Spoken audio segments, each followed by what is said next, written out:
മുഖ്യമന്ത്രിക്ക് പുറമെ കോൺഗ്രസിൽ മന്ത്രിസഭാ ചർച്ചകളും സജീവമാണ്. സാമുദായിക പരിഗണനകളും പ്രാദേശിക പരിഗണനകളും മന്ത്രിമാരെ നിശ്ചയിക്കുന്നതിൽ ഘടകമാകും. മുഖ്യമന്ത്രി ഉൾപ്പെടെ 11 മന്ത്രിമാരാകും കോൺഗ്രസിൽ നിന്നും ഉണ്ടാവുക.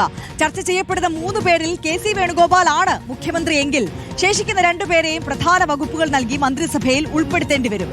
വിവരങ്ങളുമായി SS ശരൺ ചേരുകയാണ്. ശരൺ, ഈ മന്ത്രിസഭാ ചർച്ച സജീവമാകുമ്പോൾ ഏതൊക്കെ പേരുകളാണ് ഈ ഘട്ടത്തിൽ ഉയർന്നു കേൾക്കുന്നത്?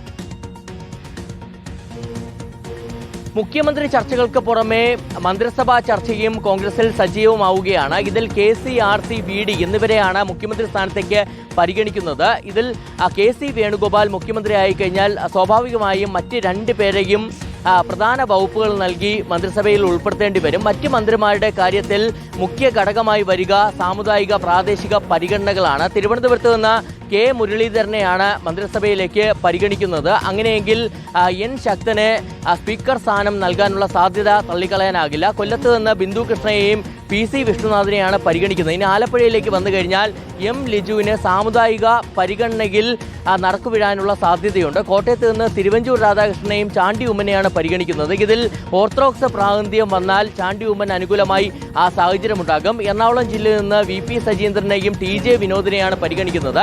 മലപ്പുറത്ത് നിന്ന് AP അനിൽകുമാറാണ് മന്ത്രിസഭയിലേക്ക് എത്തുക. ഇതോടൊപ്പം വയനാട്ടിൽ നിന്ന് T സിദ്ദിഖും കണ്ണൂരിൽ നിന്ന് സണ്ണി ജോസഫും മന്ത്രിസഭയിൽ ഉണ്ടാകും.